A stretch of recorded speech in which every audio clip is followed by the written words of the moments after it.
Assalamu alaikum dear students. This is the summary video of today's English lecture of class 8. Dear students, I'm going to summarize all the topics that we discussed in today's lecture in the exercise of unit 1. So you can see on page number 10 the first topic, that is first exercise, exercise B. Choose whether the following nouns are concrete or abstract noun. Right? Exercise करने से पहले मैं आपको थोड़ा nouns की ये दो जो टाइप्स है, कंक्रीट और एब्स्ट्रैक्ट नाउन, ये थोड़ा डिफाइन कर दूंगा कि what is a concrete noun.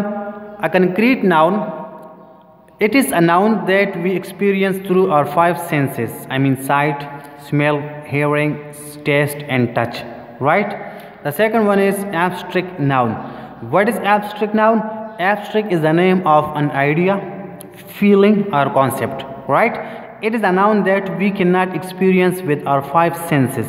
We cannot see, we cannot smell, we cannot touch, we cannot hear and we cannot taste. So abstract noun and concrete noun, they are the opposite of one another. Right?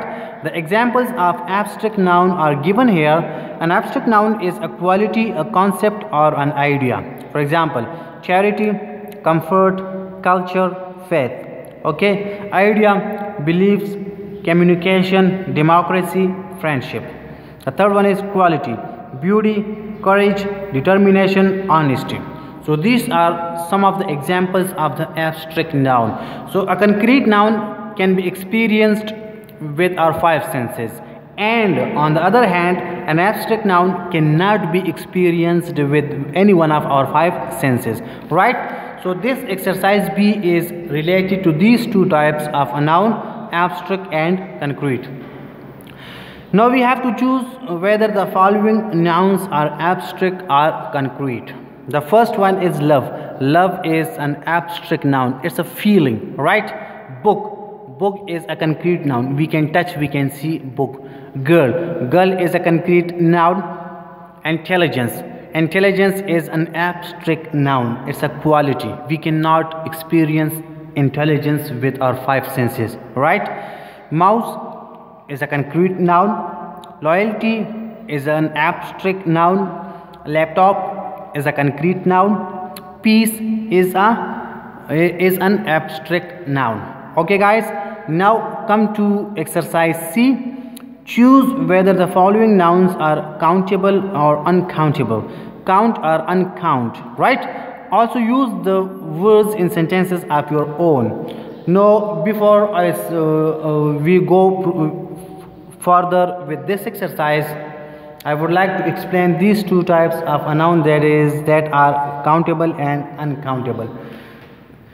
So countable noun, anything that can be counted whether singular or plural.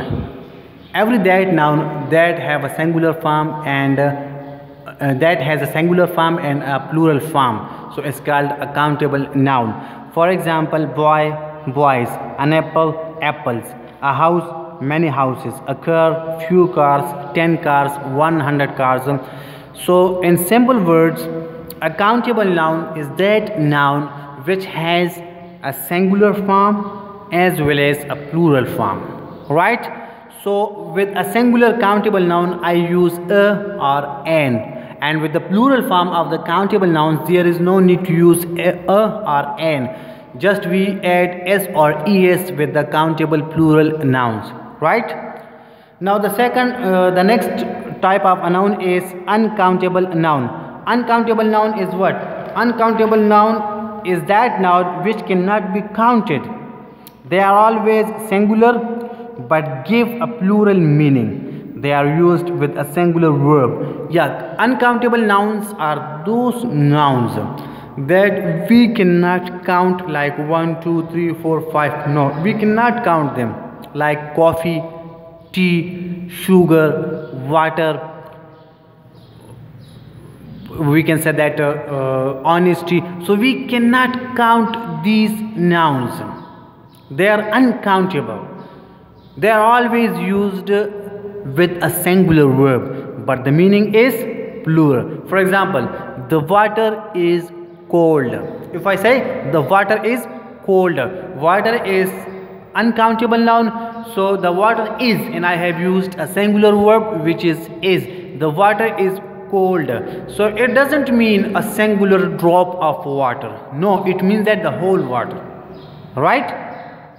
If I say that I like black tea. So black tea is uncountable. Tea is uncountable noun. So it means that what it means, not a single drop of tea. It means a cup of tea or a tea in general. Tea in general. Okay. So these are the two types which are related to exercise C: countable noun and uncountable noun. C, exercise C, coffee. Coffee is a uncountable noun. Tea also is uncountable. Boy is a countable. Soap is, when we take soap as an item, is a product, so then it is a countable noun. But when we talk about the formula of soap, so then it can be used as uncountable. Right? Table is a countable. Car also is a countable noun. Honey is uncountable. Keyboard is also countable. Right? Now come towards exercise D. Fill in the blanks with a noun. Use each noun only one time. Chair, information, hair, luggage, furniture. I don't have much luggage. It's just 2 small bags. Number 2, they are going to tell you all you want to know. They are going to give you a lot of information. There is room for everybody to sit down. There are a lot of chairs. Right? We have no desk, not even a bed or a table. We have no furniture, not even a bed or a table. Number 5, what does Arif look like? He has got a long beard and very short hair. Right? The next one is exercise E is complete the following sentences by using the following collective nouns. What is a collective noun? A collective noun is the collection of or number of people or things. Right? A collective noun is a collection or a number of people, is a group of people used as singular, but it refers to the whole group. For example, staff, army, police, team. Right? So these are the examples of collective nouns. Now we have to put each collective noun in the blank spaces given below. Number A dash of locusts attacked the crops. Swarm, SWARM, swarm. A swarm of locusts attacked the crops. Number 2, a dash of birds is always a beautiful sight. A flock of birds is always a beautiful sight. They welcomed the chief guest with a bouquet of flowers. As we drove down the countryside, we saw a dash of sheep grazing in the fields. We saw a herd of sheep. Right? Number 5, the dash of thieves has been arrested by the police. The gang of thieves has been arrested by the police. Now come towards page 11.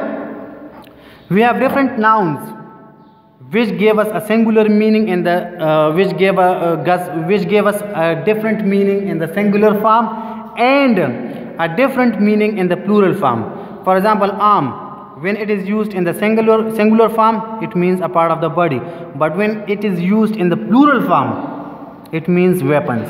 Right? Glass, in the singular form, glass means a drinking container, and in the plural form, glasses means glasses for eyes. Right?